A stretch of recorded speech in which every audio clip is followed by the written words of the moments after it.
How to create link for Telegram group.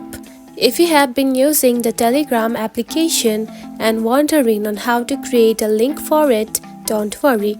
In this video, I will show you how to do it. So let's get started.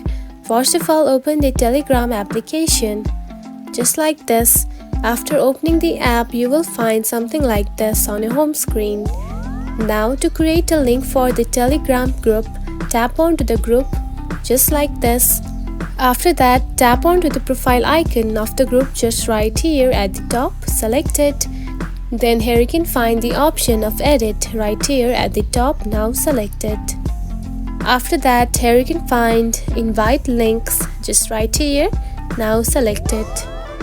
Then here you can find create a new link just right here, now tap on it. Now from here you can simply create a new link just like this and tap on to create.